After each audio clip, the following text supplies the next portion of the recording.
சொக்கநாதன் பெற்றெடுத்த பிள்ளையாராம்.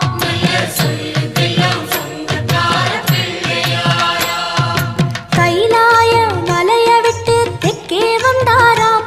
இந்த பிள்ளையாரு பட்டி கண்டு இருந்து விட்டாராம்.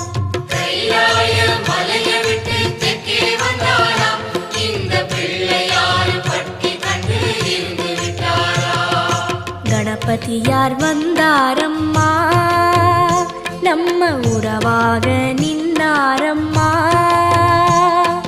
கணபதியார் வந்தாரம்மா, நம்ம உறவாக நின்னாரம்மா. சொக்க